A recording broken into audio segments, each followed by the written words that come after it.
2 months that he's going to slide out of the first round.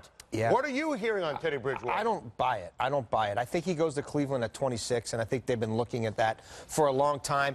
I can tell you this. The Browns commissioned a study, guys. They spent over $100,000. This started when Joe Banner was still there a year ago, when they were looking at the 2014 draft. They looked at film. They looked at every analytic they could get, had this outside consulting company do it, to figure out what goes into making a quarterback successful. This study, at the end of the day, pointed to Teddy Bridgewater by far as having the best metrics of anyone in this draft, even though they play in Cleveland, even though they have the win and all of that. I've heard Ray Farmer, their GM, has liked Teddy Bridgewater from the onset. And if anything, that bad pro day was welcomed in Cleveland because they're like, we're going to get this kid at 26 and not 4.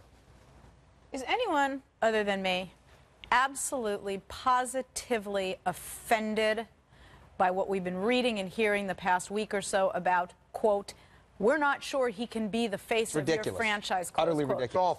Let me say this. Not only do I find it offensive, but if you're going to say something like that about a young man whose career is about to start, put your name on it.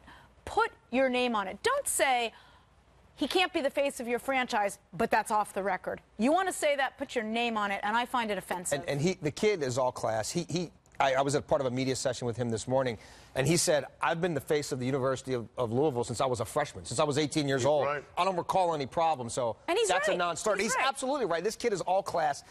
You can knock the size of his hands. Yeah. You can knock he's not heavy enough. Different story. You can't knock that he was a productive quarterback, and you can't knock that he was a leader, and you can't knock that this kid, to this point, has an impeccable reputation among his teammates and his coaches. And, Jason, back to your trade point about multiple trade opportunities, I'm going to come back to something we talked about earlier in the show.